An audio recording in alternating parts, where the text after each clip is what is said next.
گناه دوه قسمه گناه ده. یو قسم د گناه لازمی گناه ده، یو قسم د گناه متعدی گناه ده. لازمی په معنا د ضروري مه اخیې چې دا ګناه نو ضروري ده چې انسانان به یې کوي.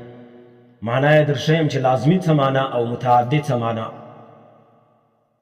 تر دې مخکې به یارې دا زده کړو چې فعل پر دوه قسمه دی، کار پر دوه قسمه دی. یو لازمی کار دی، یو متعدي کار دی.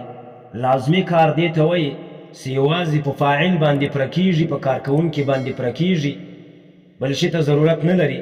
متعدي کار دی ته وایي چې فاعل او مفعول دواړه غواړي، کارکوونکی هم غواړي او پر چا باندې چې دا کار کېږي هغه هم غواړي. مثلا له مسجده وتل دی، دا لازمی کار دی، لازمی فعل دی چې دا وځې یوازې په خپله ووځه، بس دا وتل پرسلو. او یو څوک وهل دی یا ټکول دی، دا داسې نه ده چې یوازې په تا باندې کېږي. تا به لاس یې ستا په لاس کې به ډنډه وي، د بل سړي به لاس یې د هغه پر لاس باندې به ډنډه لګېږي. دلته چې دا ته وهل کوې، ته فاعل یې، هغسې پر چا باندې دا والی لګېږي، هغه مفعول دی. دغه فعل ته فعل متعدي وایي. یو لازمي سو، یو متعدي سو. اوس راسئ ګناه ته. ګناه هم دغه رقم پر دوه قسمه ده. یوه هغه ګناه ده چې لازمه ده، یوازې په ځان باندې تامیږي، چې یوازې دې ګناه وکړله، یوازې ته په دغه ګناه باندې مبتلا یې. بله هغه ګناه ده چې متعدي ده، چې دا ګناه ته بنیاد کښېښوی، نور انسانان په دغه ګناه باندې مبتلا سلو. دا هر انسان چې څونه دا ګناه عذاب ورکول کېږي، د هغه سم نیمه عذاب و تا ته هم درکول کېږي. ګناه پر دوه قسمه ده. یوه لازمي ده چې ته وکې، یوازې په خپله په هغه ګناه باندې مبتلا یې، دلته تا ته عذاب، یوازې تا ته خپل عذاب درکول کېږي. دویم هغه ګناه ده چې هغې ته متعدي ویل کېږي، چې ستا له وجې نور انسانان په دغه ګناه باندې مبتلا دي. په دغه صورت کې بیا تا ته خو د خپلې ګناه عذاب درکول کېږي چې درکول کېږي. دا نور انسانان چې په مبتلا دي، د هغو د عذاب نیمه حصه تا ته درکول کېږي. مثلا اسانه صورت به اسانه مثال به یې درکړمه. گانا اوریدل، سروز اوریدل، ساز اوریدل. کچیرته ته خپلې ګوشۍ پیدا کړې، هینډفران یا هیډفون پیدا کړې، په غوږ کې یې واچیې، دا ساوند سیسټم اورې، دا گانا اورې، دا غزل بدله اورې، یوازې یې په خپل ځان باندې اورې، دلته یوازې ته په ګناه باندې مبتلا یې. دا یو صورت. د متعدي صورت یې دا ده چې ستا په کور کې یو کوزده ده یا واده ده، تا یو غټ ډیک راوړی، دا ډیک دې کور ته کښېښویه، غټ اواز دې ورېله که یا غزل دې پکې سټارټ که، گانا دې پکې سټارټ که، د کلي له سره تر پایه ټول کلیوال له تا سره په دا ګناه باندې اخته دي، در سره مبتلا دي. دا ټول کلیوال چې هر څوک پر دا ګناه باندې خوند اخي، د هغه کلیوال د ګناه عذاب سم نیمه یوه تا ته لیکل کېږي.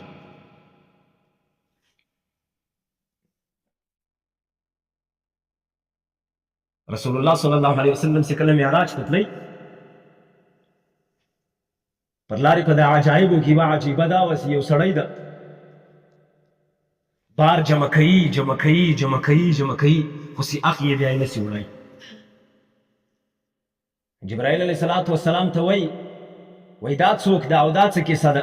هغه ورته وایي یا رسول الله دا ستا د امت هغه انسان ده چې ګناهونه کوي کوي کوي کوي، حتی چې د نورو خلکو ګناهونه پر خپله ذمه باندې اخي اخي اخي، بیا یې نو په ورځ د محشر باندې نسي برداشتولی.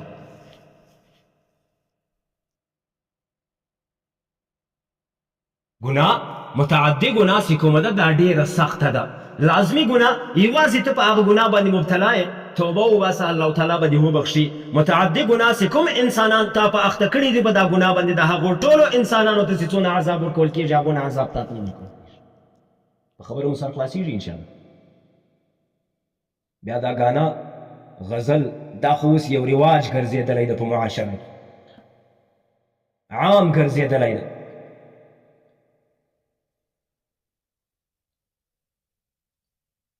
د تصوف ملایان وایي تصوف دا پیرانو ته وایي، دا بیعت سره کوي. دا وایي که په کور کې باچیي د ښځې سوله، له هغه کوره بیا لاس پرېمینځئ. او زموږ او ستاسو په معاشره کې په هر کور کې باچیي اوس د ښځې ده.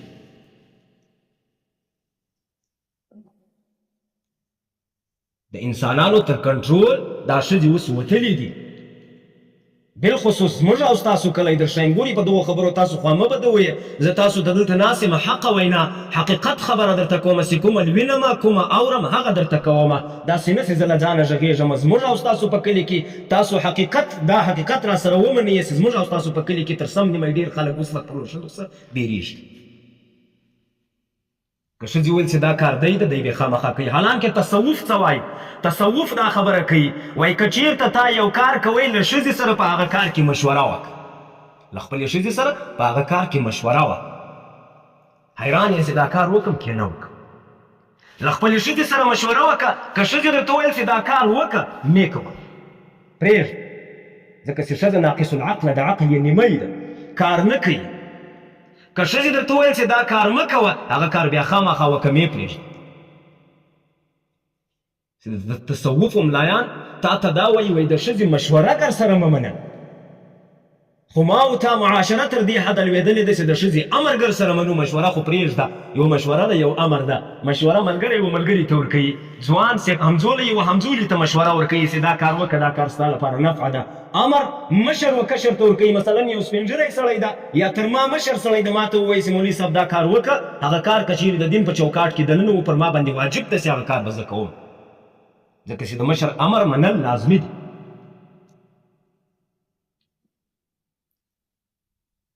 لہذا په دغه متعدي ګناه باندې چې کوم انسانان اخته دي دا ټول د خپلو ښځو په وجه باندې په اخته دي. ځکه چې په کورو کې اوس باچي د ښځو ده. ښځې زما خبرې اوري. ښځو ته هم وایم چې تاسو له ما خوا مه بدوئ. زه دلته ناست یم د دې لپاره چې تاسو خبرې کوم. د دې لپاره نه یم ناست چې تاسو ته پیغور درکوم. حالانکه په قرآن کې الله جل شانه د دغه غانې په اړه د دغه مزمار په اړه د دغه صوت په اړه د موسیقۍ په اړه د آلاتو د موسیقۍ په اړه باندې الله جل شانه فرمایي وای من الناس من یشتری لهو الحدیث لیضل عن سبیل الله بغیر علم. وای دا په انسانانو کې بعض انسانان داسې سته چې هغه لهو الحدیث پالتو شیان اخي لځان سره ساتي لیضل عن سبیل الله لپاره د دې چې خلک د خدای له لارې راوګرځوي. له تلاوته یې وباسي له عبادته یې وباسي له ذکره یې وباسي له لمانځه یې وباسي بغیر علم. بغیر له علم دوی ته معلومه هم نه ده دا. ویتخذوها هزوا او دوی دا یو پسخند بولي یو مذاق یې بولي. نو د دغو لپاره الله جل شانه فرمایي اولئک لهم عذاب مهین. دغو ته بیا الله تعالی یو رسوا کن یو شرمنده کوونکی عذاب ساتلی ده چې دوی به ټول بیا په هغه عذاب باندې شرمنده کیږي او رسوا کیږي. دا صوت دا موسیقي دا د شیطان आवाज د الله جل شانه په قرآن کې شیطان ته وایي واستفزز من استطعت منهم بصوتك. وایي په دا انسانانو کې چې پر چا باندې ستا आवाज ستا قوت بالا سو استطاعت تی وسط په ورسېدی په خپل اواز سره دوی له دغه حق لارې څه واړه وبدې لارې ته یې سم کا. بصوتک له صوت څه محدثینو دلته مراد مفسرینو مراد د موسیقي اخیستې ده او آلات د موسیقي اخیستې دي. په دا مخکې آیت کې چې من الناس من یشتري لهو الحدیث له لهو الحدیث څه مراد مفسرینو بلکې صحابه کرامو تابعینو چې څه مفسرین جمهور محدث مفسرین دي هغو ټولو دلته له دې څه مراد موسیقي او آلات د موسیقي اخیستې دي. ګانا او د غانې آلات یې ځینې اخیستي. له عبدالله ابن مسعود رضی الله عنه څه پوښتنه وسوله. عبدالله ابن مسعود رضی الله عنه هغه څوک دی چې په صحابه کرامو کې اول فقیه دی ده اوله فتوا ورکوونکی دی ده. له ده څه پوښتنه وسوه لهو الحدیث څه معنا. ده ورته وویل لهو الحدیث څه مراد آلات د موسیقي دي. والله قسم یې په ذات د الله تعالی سره وکړئ والله لا اله الا هو. درې وارې یې دا خبره وکړه لهو الحدیث څه مراد آلات د موسیقي. لعبد الله ابن مسعود عباس رضی الله عنه څه پوښتنه وسوله هغه هم دا خبره ورته وکړه لهو الحدیث څه مراد موسیقي او آلات د موسیقي دي. غانا اوریدل هم ناروا دي غانا اورول هم ناروا دي. ما درته وویل ما اوریدل یې لازمي ګناه ده اورول یې متعدي ګناه ده چې ستا له وجې 200 کسان نور په دغه ګناه باندې مبتلا شوي.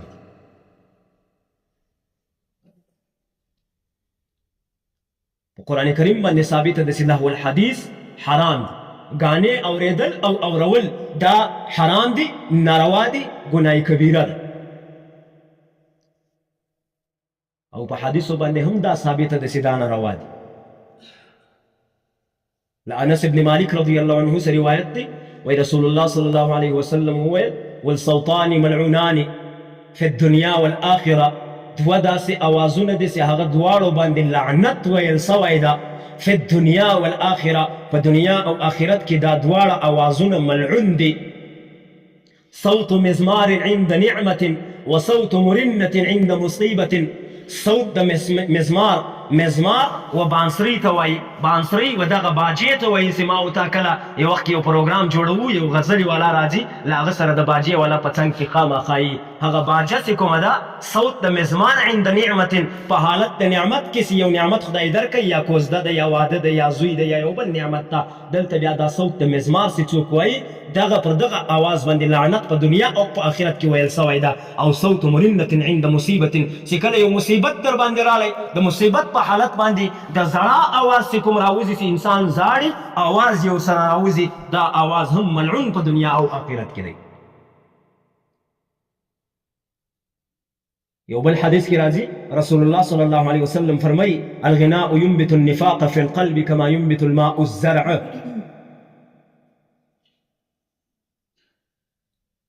غنم بیا اوبه راشنه کېږي کیتۍ بیا اوبه راشنه کېږي اوبه خو به خامخا اورېده کوي بیا به راشنه کېږي دا په زړه کې نفاق بغیر له دغه صوته بغیر له دا موسیقۍ نه راشن کېږي چې کله دې ګانا واورېدله دومه ګانا درېیمه څوکه په عادت شوې الغناء ينبت النفاق في القلب كما ينبت الماء الزرع وایي دغه سروز دا موسیقی په زړه کې نفاق داسې راشن کوي لکه اوبه چې و کیتۍ ته ورېله کې دا کیتۍ راشنه کوي دا رقم په زړه کې نفاق د موسیقۍ راشن کوي نفاق معنا منافقت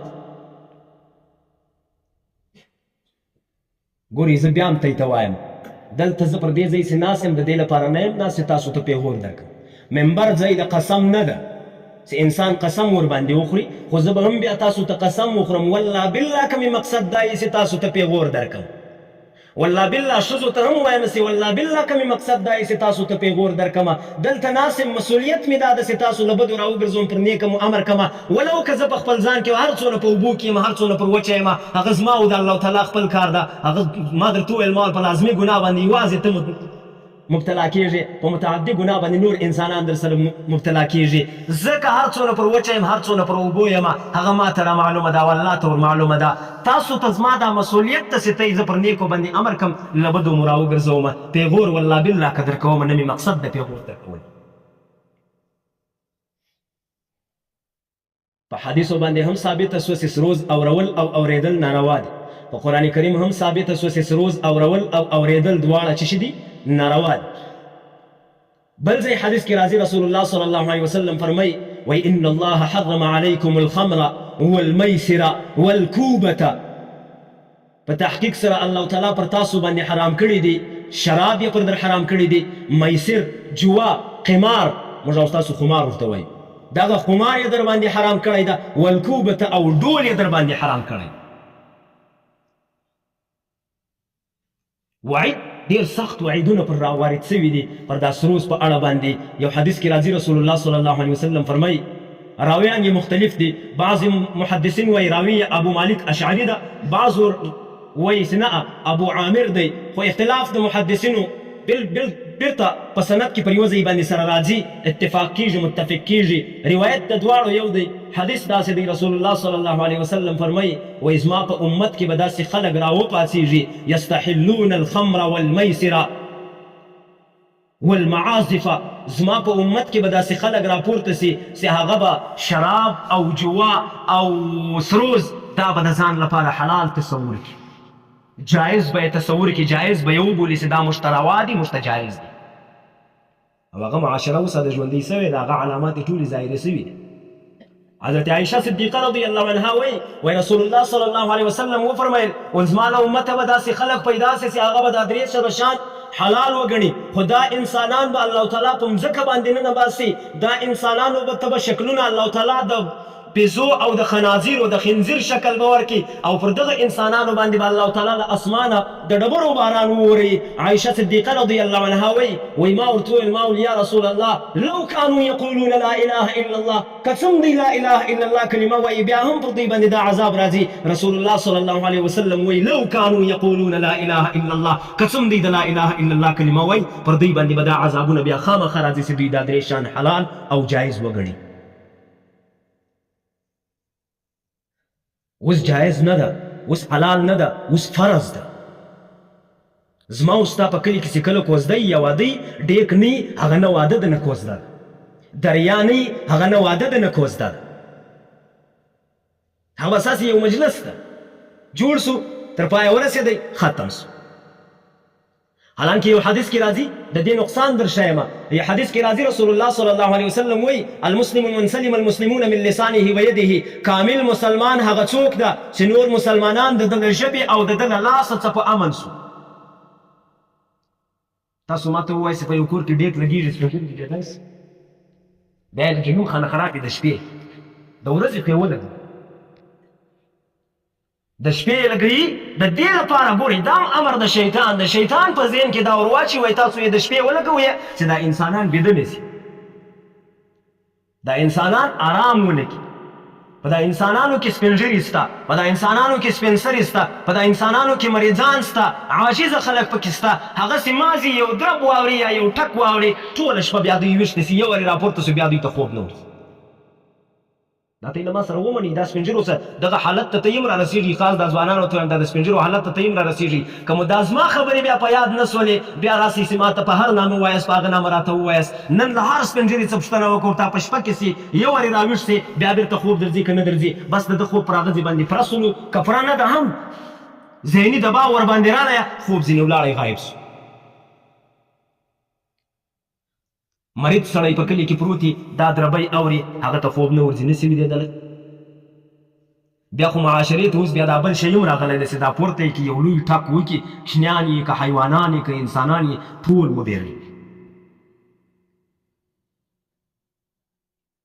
دا زموږ کره څو وخت مخکې وزې ولاړې وې یو ټکان شروع سلو، دا وزې تاسو یقین وکړئ لږه شه باندې راواوښتلې دونه به دې وترېدلې. مال چې حیوانان ځینې تورېږي انسانان خو په طریقه اولا ځینې تورېږي. نو چې کله د مسلمان ته تکلیف ور ورسوئ په خپل ایمان کې د شک پیدا سو، خپل ایمان ته وګورئ وارې چې زه کامل مؤمن یم او که نه یم. لہذا موږ او تاسو باید څه ناڅه په خپلو ګریوانو کې وګورو. په کور کې که چېرته ښځه د حرامو غوښتنه کوي، کوروالا د حرامو غوښتنه کوي، دغه حرام ما او تا نه کړو ورسره پوره. دا کار د ښځو ده، دا د نرانو نه ده. زه تاسو ته وایم دا کوم چې ډیک راوړل کېږي دا سروز اورول کېږي دا د ښځو کار ده، د نرانو کار نه ده. یو نر هم په دې باندې نه ده خبر، یو نر هم نه دا کوشش نه کوي زه دې کور ته ډیک راوړم بل همسایه ته دې تکلیف ور ورسومه، ځکه چې د نر عقل پوره ده. نر ته الله تعالی پوره عقل ورکړی ده. ښځه ناقص العقل و ناقص الدین ده، دین یې هم کم ده عقل یې هم کم ده. که څوک نه را سره مني ور ثابتوم یې چې ولې کم ده. دین یې تاسو ټولو ته معلومه ده چې دین یې په دې وجه کم ده چې ښځه په میاشت کې 10 ورځې لمونځ نه کوي. که دین پوره وای خو پوره میاشت به لمونځ کړی وای، 10 ورځې زیات سے زیات 10 ورځې کم از کم 3 ورځې دا ښځه لمونځ نه کوي په میاشت. دا د ښځې د دین نقصان ده چې دین یې ناقص ده. د عقل نقصان یې دا ده چې هر کله ما او تا یو کار کوو، مثلا نکاح تړو، د نکاح لپاره 2 ګواهان غواړي نران، که نه داسې به وي 2 نران ګواهان غواړي، مسلمانان عاقلان بالغان، دا 2 ګواهان غواړي. خو که چېرته په دا 2 ګواهانو کې یو دانه ګواه ده بله ښځه نسي ورسره راوستی، 2 ښځې به راولې دلته به درې، د 2 ښځو عقل به سره میلاویې، د یوه سړي عقل به ترې جوړوي. عقل یې نیمی ده، ناقص ده د ښځې عقل. د دین یې بل ځای درښیم چې په بل ځای کې د دا ښځې دین ولې کم ده. په میراث کې راسئ، میراث چې کله تقسیمیږي ورور پوره حصه وړي لیکن خور نیمه حصه وړي. للذکر مثل حظ الانثیین، د 2 خوندو حصه به یو ورور وړي. نو د ښځې عقل او دین دواړه ناقص دي. د ښځو پر خبرو باندې ډېر مه ځئ. ما تاسو ته وویل د تصوف ملایان وایي کله چې یو کار کوئ پکې شکمن یاست چې ویې کم کې نه وکړم دا کار ولاړ شه په کور کې له خپلې کوروالا سره مشوره وکړه که هغې درته وویل چې ویې که دا کار مه کوه کې درته وویل چې مې کوه هغه کار وکړه د ښځې پر مشوره باندې مه ځه پرون کابل ورځ د بابا سره ناست وم واقعه یې راته بیان کړه وایي یو سړی ولو هغه ته د وخت نبي دا وویله ول الله تعالی راته ویلي دي چې تا ته زه د 3 سوالو اجازه درکوم 3 خواسته وکړه هغه 3 دانې قبلوم درته دا سړي و د نبي ته وویله ول زه به یو وارې کور ته ولاړ سم د خپلې کوروالا سره به مشوره وکړم چې کوم سوالونه دا غواړي زه به هغه سوالونه کور ته چې رالی له خپلې کوروالا څخه یې وغوښتل چې 3 سوالو اجازه الله تعالی راته کړې ده غواړه کوم 3 سوالونه زه وغواړم ته ماته مشوره راکړه وایي دا ښځې ورته وویل اول سوال دا وکړه الله تعالی ته چې ما د دنیا تر ټولو ښایسته ښځه کړي سړي لاس پورته کوي دعا یې وغوښته یا الله دا زما د کوروالا چې کوم ارمان د دا ورپوره کړې د دنیا تر ټولو ښایسته ښځه ځینې جوړه کړي دعا قبوله سوه چونکې الله تعالی وعده ورسره کړې وله دعا قبوله سوله هغه ښځه د دنیا تر ټولو ښایسته ښځه سوله دا ښځه چې څنګه ښایسته سوله دا خاوند ته یې وویل څوک یې زما له کوره ووځه زه تا نه پېژنم یعنې له خاونده یې طلاق واخیستی د وخت باچا رالی دا ښځه یې له ځان سره یوړله ځان ته یې کښېنوله دا سړي چې له ځان سره فکر وکړه نقصان یې در ښیم ګوري د ښځو دا سړي چې له ځان سره فکر وکړي چې دا ښځې خو ما ته دونه غټ فریب را سره وکړي مکر یې را سره وکړه بېرته یې الله تعالی ته 2 سوال وکړل یا الله 2 سواله خو مې لا پاته دي 2 سوال دا ده چې ته د باچا په حضور کې له دا ښځې څه بیزو جوړه کړې دعا یې قبوله سوه ښځې ته شکل د بیزو ورکړل سو باچا چې رالی ښځه چې یې ولیدله ښځه یې له کوره وایستله پسې واخیستله ښځه مجبوره سوه بېرته راله خپل زاړه مېړه ته دلته چې ورته راله ورسره ناسته ده زارۍ ورته کوي سوالونه ورته کوي دې سړي بېرته الله تعالی ته سوال وکوي وایي الله دا ښځه بېرته خپل زاړه حالت ته راوله مې ډېره ښایسته کوه مه بېزو ځینې جوړوه چې پر کوم حال و پر هغه حالت یې که یو سوال خو مې لا پاته ده دا 3 سره سوالونه یې پر خپله ښځه ختم سولو نقصان یې دغه ده چې 3 سوالونه الله تعالی ورکړي ولو چې ته 3 سواله وکړه کې د ایمان غوښتنه کړې وای غټ نعمت تر دې چې ولو خو دې د ښځې په خاطر له ښځې سره یې مشوره وکړله د هغې مشورې په وجه باندې دا ښځې سړی 3 سره سوالونه یې نه ناسول لہذا پر ښځو باندې به کېدی چې زما خبرې بدې لګېږي څوک به اوري څوک به نه اوري خو زه بیا هم دا ښځو ته وایم چې زه تاسو ته پیغور نه در کوم نه تاسو ته بد ورد وایم خو زه دا ستاسو خاوندانو ته وایم چې دوی باید لږ څه فکر وکړي لږ څه احساس وکړي زه هم کور لرم الحمدلله زه هم کوروالا لرم الحمدلله زموږ په کور کې هم ښځې شته تاسو به تر اوسه زموږ له کوره درب یا دروب د یو سروز اواز به مو نه یې اورېدلی وجه دا ده چې موږ په دې خاطر یې نه کوو چې موږ ته خوند نه راکوي تر ته یې ډېر خوند راکوي او پښتانه وایي له امې سره که یو شیطان ده له ملا سره 7 شیطانان موږ ته تر ته یې ډېر خوند راکوي چې واورو او خوند پر واخو خو دلته د امام ابو حنیفه رحم الله مذهب ته راسئ مسلک ته راسئ امام ابو حنیفه رحم الله وایي د ګانې اورېدل د سروز اورېدل فسق دی خوند ورباندې اخیستل کفر دی د امام صاحب مسله ده ګوري امام صاحب فتاوی شام لا صاحب زین العابدین صاحب رحمه الله ابن العابدین صاحب هغه لیکلي وایي که چېرته یو انسان ګانه اورېده سروز یې اورېدی د خوند له وجې یې سر ورته وشوروئ پر دې سړي باندې ځای پر ځای باندې خپله ښځه طلاقه په ورځ کې څو ورې سر ورته شوروو څو ورې ښځې پر را طلاقې شوي دي ما درته وویل مال د پیغور لپاره نه یم درته ناست نه مې والله بالله که مقصد دا یې چې پیغور درته وکړم تاسو زما قریبان یاست زما عزیزان یاست کو انفسکم و اهلیکم قرآن کې الله جل شانو فرمایي وایي خپل ځانونه او خپل قریبان خپل اهل له جهنم څخه راوساته له جهنم څخه یې راوګرځوه چې پر ځان مې څونه پیرزو ده والله بالله هغونه مې پر تاسو باندې پیرزو ده چې په ځان څونه ځورېږم دغونه په تاسو باندې ځورېږم چې په ځان باندې مې څونه خوا بدېږي دغونه مې په تاسو باندې خوا بدېږي یو حدیث کې راځي لا یؤمن احدکم حتی یکونه حدیث کې راځي رسول الله صلی الله علیه وسلم فرمایي هغه عبارت را څه سو خیر مفهوم به یې درته ووایم وایي په تاسو کې تر هغه وخته پورې څوک مؤمن نه جوړېږي چې څوک خپل ځان ته کوم شی خوښوي هغه بل مسلمان ورور ته نه کړي خوښ دا سړی مؤمن نسي جوړېدی بل حدیث کې یې امر راته کړی دی وایي احب للناس ما تحب لنفسک چې ځان ته کوم شی خوښوي پر تا لازمه ده چې نورو انسانانو ته هم هغه شی خوښ کړه دا نه مناسې ځان ته زه الفجر ګړۍ خوښوم ته تم الفجر ګړۍ خوښه کړم. دا نه مناسې ځان ته زه پاچ خوښوم تاسو ته لونګۍ نه بلکې پاچ خوښوم. دا نه مناسې ځان ته کاټن کالي خوښوم تاسو ته هم کاټن خوښ کړم. دا نه، داسې نه. د دین په خاطر باندې چې په دین کې کومه لار و ځان ته خوښوې نورو انسانانو او نورو مسلمانانو ته هم هغه لار خوښ کړه.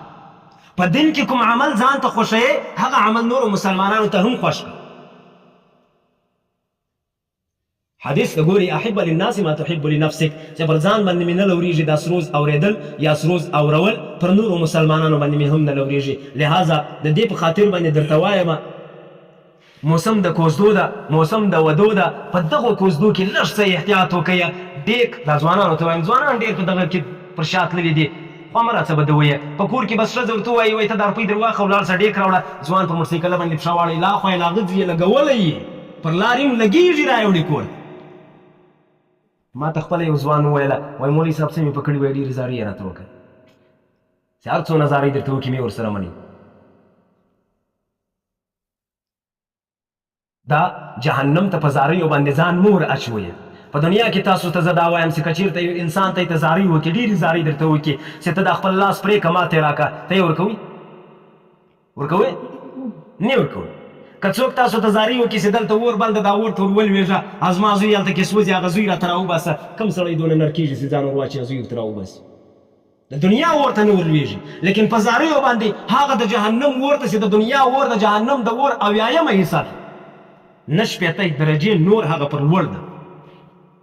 هغه اور ته بیا په زاریو باندې هر ځوان ځان تیاروي او ورلوېږي. بیا وایي مور مې راته وویله ګورې قرآن کې الله جل شانو فرمایي وایي د مور و پلار اطاعت وکړه، د مور و پلار فرمانبرداري وکړه چې کوم امر یې درته وکړي هغه ومنه.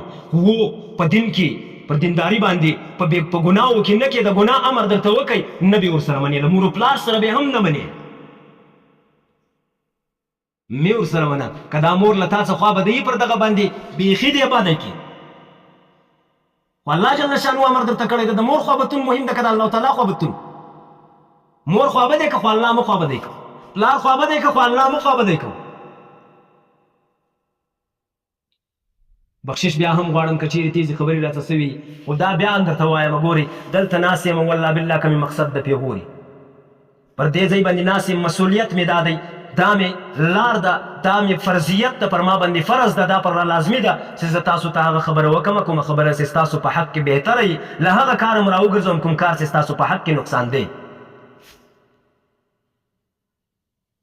الله تعالی دې موږ او تاسو ته د عمل کولو توفیق را نصیب کړي. موسم د کوزدو ده لږ څه احتیاط وکړئ، څه ناڅه بالخصوص له دا ټکانو څخه خپل ځانونه راوګرځوئ. په دا ټک باندې چې کوم دا ټکان چې کېږي په دې باندې نقصان جوړېدی سي، شاید په کور کې اور بل سي. دا نږدې شتو په یو کور کې اور هم بل سوی و، زه په خبر یم تاسو به شاید نه یاست په خبر، په یو کور کې اور هم بل سوی و کالي ور باندې سوځلي وو. دا زموږ او ستاسو په کلي کې د دې نقصانونه ډېر دي. د دې اول نقصان دا ده چې ماشومان له خوبه وځي تکلیف ورکول کېږي کوچنیانو ته. په نورو کوچنیانو نه یم خبر، په خپلو کوچنیانو خبر یم. کیدای شي دا نور کوچنیان به هم دغه وي چې ټک سي له خوبه راوغورځېږي را منډې کړي ومات. دا یو. دوم په کلي کې سپین سري او سپین ږیري او مریضان پراته دي، هغه مریضان له دغه ټکانو څخه ډېر بد وړي، ډېر ځینې په عذابېږي. لږ څه احتیاط وکړئ د هغه مریضانو او د دا سپین ږیرو او د سپین سرو څه خیال وساتئ. الله تعالی دې وبخښي که کولاله په د آخري حالت کې زموږ کره پروت و ډېر سخت په عذاب و، له درد هم په عذاب و، خبرې یې هم نه سوی کوی، اواز یې هم نه راوتی، ورسره پوهېدو هم نسي څه په وکړو. په دغه حالت کې په کلي کې یو ټک سو، تاسو یقین وکئ که کولاله په دغه حالت کې چې په ځان نه پوهېدی پورته وغورځېدی، ځکه چې هلته زړه یې ویښ و، زړه یې ژوندی و. زه داسې پر دا خوله باندې ور پرېوتم، غوږ مې خولې ته وروړوم که کولاله څه خو نه وایې، وایي دا ټک ډېر وبېروم. په هغه ځای باندې را روان سوم چې په کوم کور کې ټکان کېدو هغه کور ته سیده دی ورننوتم، په اجازت ورننوتم. ما ورته دا ټکان بند کړي د خدای په خاطر، یوازې د ککول لپاره نه، په کلي کې مریضان پراته دي، که د ککول په خاطر چې هم لازمي ده. ککول زموږ او ستاسو د ټول کلي استاد ده، مني یې که نه مني استاد ده. پر هر سړي باندې حق لري چې د ککول خبره باید دوی ومني. ککول چې هر څه وکړه الله تعالی دې اوس غریقې رحمت وګرځوي. اوس باندې راڅه ولاړه که دا ووایي چې له هغه څه اوس خلاص سو هم باده نه ده، اوس له هغه څه موږ او تاسو خلاص سو. امام ابو یوسف صاحب رحمه الله د امام صاحب یو شاګرد دی، اخري خبره کوم، خبره ته اختتامي ټکی ږدم. هغه وایي وخت کې زه پر لارې باندې را روان وم، په یو کور کې سروز و، د سروز اواز راوتی. دی د هارون الرشید باچا په دور کې قاضي القضات چیف جسټس ولو. وایي زه را روان وم، په دا کور کې مې سروز واورېدی، دی سده په دا کور باندې ورننوتم، دا خلک مې له سروزه منع کړو، دا کور مې دا کور والا مې له سروزه منع کړو، ما دا عمل سروز ما اوري، سروز پرېږدي. کور ته بې اجازته ورننوتل هم ناروا ده که نه؟ کور ته بې اجازته ورننوتل پردي کور ته هم ناروا ده، سروز اورېدل هم ناروا دی. خو امام ابو یوسف رحم الله وایي د یوې ناروا لپاره چې ته راګرځئ، د هغه لپاره بله ناروا ته کوی سي، په هغه دې بیا الله تعالی نه راګرځي، په هغه بیا مواخذه نشته. مثلا ظالم سړی ده، څوک ظالم ده، هغه ظالم ته مظلوم ته حفاظت کوي، دفاع یې کوي. ستا پر مال باندې دا ظالم قبضه کوي، ستا پر ځان باندې دا ظالم قبضه کوي، واری در باندې کوي، وزن دی د دا ظالم قتل یو ګناه ده که نه، ناروا ده. خو که چېرته ته د خپل ځان په دفاع په خاطر باندې پر دا ظالم باندې واری وکړې، مړ یې کړې، د دغه قتل حساب الله تعالی له تا څه نه کوي. د هغې ګناه دی د له ظلمه راګرځوئ، د هغې ګناه په خاطر دغه ګناه در څه وسوه چې قتل دې وکړه، لهذا الله تعالی دې نه راګرځوي په دغه باندې. په خبره پوهېږي انشاءالله که نه؟ الله تعالی دې موږ او تاسو توفیق راکړي. عبدالله ابن عمر رضی الله عنه یو صحابي دی، هغه یو وخت کې را روان دی پر لارې باندې، له یو ځایه د سروز اواز واورېدل سو، د ده مریی نافع هم ورسره ده، په دا غوږو کې داسې ګوتې ونیولې. تر یو ځایه پورې ولاړی، نافع ته وایي اواز راځي که نه راځي؟ نافع چې سر ورته وښویې چې هو راځي، دی بیا هغه ګوتې داسې ټینګې په غوږ کې ونیسي، حتی چې ډېر لرې ولاړی، نافع ته ویلو اواز راځي که نه راځي؟ نافع سر ورته وښوروي چې نه راځي، نو ده دا ګوتې داسې له غوږو لرې کړلې، ورته ویې ویله ول ما رسول الله صلی الله علیه وسلم لیدلی چې هغه له یو ځایه اواز اورېدی د سروز ده، په غوږو کې یې ګوتې ونیولې، زه ورسره روان ولمه، تر یو ځایه چې ورسېدو له ما څخه همدا رقم پوښتنه وکړه نافع لکه ما چې له تا پوښتنه وکړله، ول عبدالله اواز راځي که نه راځي؟ چې ما به سر ورته وښوروی چې هو راځي، ده به ګوتې نورې په غوږو کې ټینګې کړلې، بالاخر چې ما ورته وویل چې اواز نه راځي، ده د خپلې ګوتې له غوږو څخه راویستلې. دلته دا معلومیږي چې رسول الله صلی الله علیه وسلم او صحابه کرام او تابعین، زموږ او ستاسو امام ابو حنیفه رحم الله، نور علما اکابرین، دا ټول له سروزه څونه نفرت کوي او څونه بد ځینې وړي، د دغو نفرت زما او ستا لپاره دلیل ګرځي چې دا حرام دی، ناروا دی. آخري مسله درته بیانوم. امام ابو حنیفه رحمه الله، زموږ او ستاسو امام سم، امام ابو حنیفه رحمه الله فرمایي وایي که چېرته په یو واده کې یا په یو کوزده کې سروز ګانې اورېدلې، په هغه کې باجې ولې، ډولونه ولو، و دغه مجلس ته، د دغه واده و ولیمې ته و ډوډۍ ته تګ د امام ابو حنیفه رحمه الله په مذهب باندې ناروا ده. که پر یو واده باندې سروز ولو، هغه واده باندې بیا ډوډۍ جوړه سوله، و دغې ډوډۍ ته و دا ولیمې ته ورتګ د امام ابو حنیفه رحمه الله پر مذهب باندې ناروا او حرام ده. الله تعالی دې موږ او تاسو ته توفیق راکړي چې د امام صاحب لاره خپله کړو، الله تعالی دې موږ او تاسو ته توفیق راکړي چې د رسول الله صلی الله علیه وسلم لاره خپله کړو. په اخر کې یو وارې بیا درته وایم، والله بالله که مې